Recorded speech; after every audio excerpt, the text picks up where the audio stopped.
Assalamualaikum warahmatullahi ta'ala wabarakatuh. Anak-anakku, siswa-siswi SMP, pada kali ini saya akan menjelaskan tentang iman kepada malaikat. Namun sebelumnya saya perlu menyampaikan bahwa rukun iman itu ada 6. Pertama, iman kepada Allah Subhanahu wa Ta'ala. Yang kedua, iman kepada para malaikat.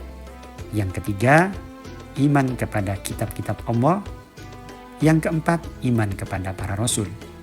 Yang kelima, iman kepada hari kiamat. Yang keenam, iman kepada qada dan qadar.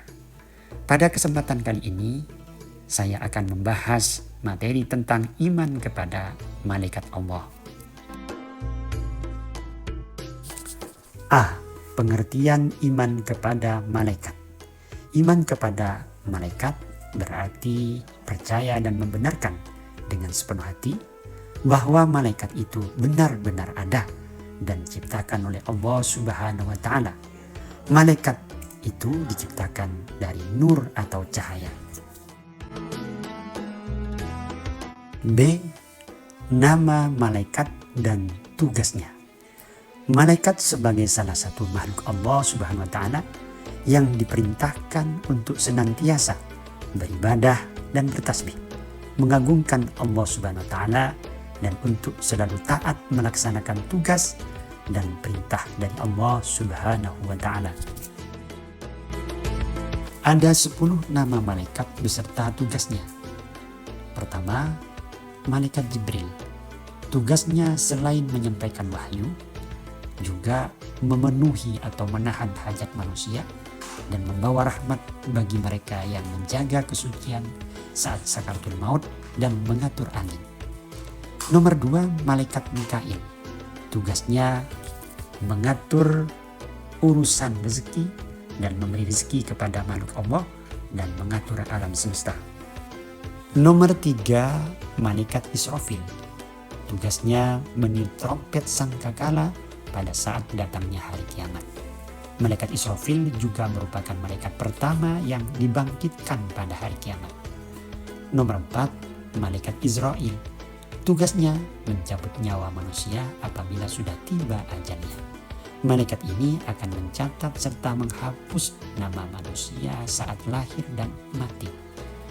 Nomor 5, malaikat Munkar. Tugasnya menanyakan manusia di alam barzah atau alam kubur, yaitu pada saat manusia dikuburkan. Yang nomor 6, malaikat Nakir. Tugasnya memberi sanksi atau siksa di alam kubur.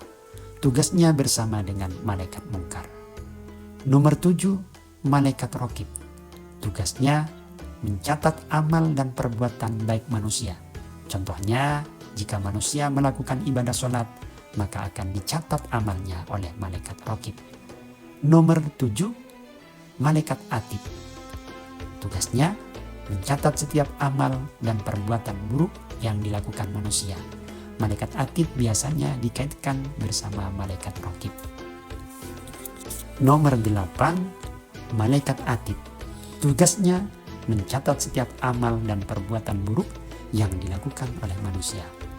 Malaikat Atid biasanya dikaitkan bersama malaikat Raqib. Nomor 9, malaikat Malik. Tugasnya menjaga pintu neraka. Ia bersifat keras dan tidak mempunyai rasa belas kasihan kepada penghuni neraka. Nomor 10, malaikat Ridwan. Tugasnya menjaga dan mengawasi pintu surga. Malaikat Ridwan juga bertugas menyambut semua hamba Allah yang akan masuk ke dalamnya. C. Sifat-sifat malaikat. 1. Selalu taat dan tidak pernah menentang perintah Allah Subhanahu wa Ta'ala. Nomor 2, tidak berjenis kelamin, tidak laki-laki atau perempuan. Nomor 3, tidak butuh makan, minum dan tidur. Nomor 4, tidak mempunyai nafsu. Nomor 5, selalu bertasbih dan beribadah kepada Allah Subhanahu wa Ta'ala. Nomor 6, dapat menjelma berbagai bentuk sesuai kehendak Allah Subhanahu wa Ta'ala. Nomor 7, selalu benar dan tidak pernah bohong. Nomor 8, selalu memintakan ampunan bagi orang-orang yang beriman. Nomor 9, tidak beranak, berayah, beribu karena malaikat tidak menikah. Yang terakhir nomor 10, selalu disiplin, yaitu mau melaksanakan perintah Allah Subhanahu wa Ta'ala. D. Perbedaan malaikat dengan makhluk lainnya. A. Malaikat. Asal kejadian malaikat.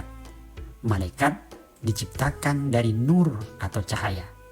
Sedangkan sifat-sifat malaikat, pertama, selalu patuh kepada Allah Subhanahu wa Ta'ala.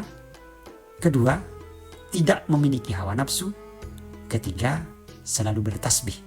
Sedangkan yang keempat, tidak sombong.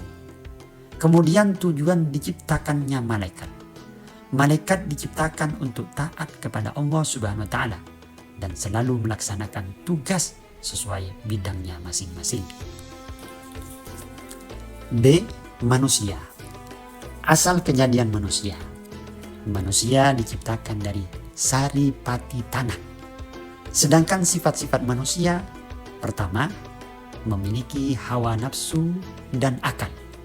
Yang kedua, mampu mengendalikan dirinya dari perbuatan yang dilarang oleh Allah Subhanahu wa Ta'ala. Ketiga, bagi yang tidak mampu menjaga imannya, bisa terjerumus ke dalam jurang kehancuran. Kemudian tujuan diciptakannya manusia. Manusia diciptakan untuk bertasbih dan beribadah kepada Allah Subhanahu wa Ta'ala. C. Jin, iblis dan setan.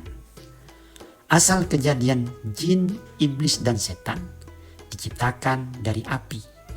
Kemudian sifat-sifatnya, pertama, diberi kebebasan untuk menjadi mukmin atau kafir, taat atau membangkang. Dua, bersifat sombong, ingkar, menentang, durhaka, dan senantiasa menyesatkan manusia. Adapun tujuan diciptakannya jin, iblis, dan setan, diciptakan untuk beribadah kepada Allah Subhanahu wa Ta'ala, sedangkan iblis dan setan diciptakan untuk taat dan mematuhi perintah Allah Subhanahu wa Ta'ala, tapi mereka durhaka dan sombong dengan perintah Allah Subhanahu wa Ta'ala, sehingga menjadi makhluk yang terkutuk. E. Menghayati sifat malaikat dan menghindari sifat iblis atau setan.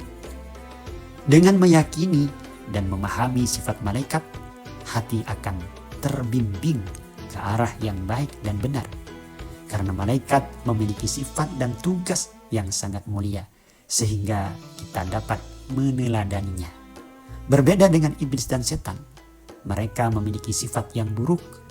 Tugas iblis dan setan adalah menggoda umat manusia agar terjerumus ke jalan yang dilarang oleh Allah Subhanahu wa Ta'ala.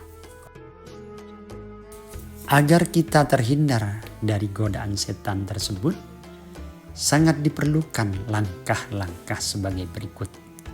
Pertama, mengerjakan perintah Allah Subhanahu wa Ta'ala dan menjauhi larangan-larangannya dengan hati yang ikhlas. Kedua, memperbanyak membaca Al-Quran dan memahami isinya. Ketiga, memperbanyak ibadah seperti sholat malam, puasa sunnah, dan bersedekah. Anak-anakku, siswa-siswi SMP. Kemudian bagian F, hikmah beriman kepada malaikat. Langkah iman kepada malaikat selanjutnya adalah menghayati pemahaman tersebut dan mengambil hikmahnya, dampak positif dalam kehidupan sehari-hari. Hikmah beriman kepada malaikat sebagai berikut. Pertama, sebagai bukti keimanan seseorang.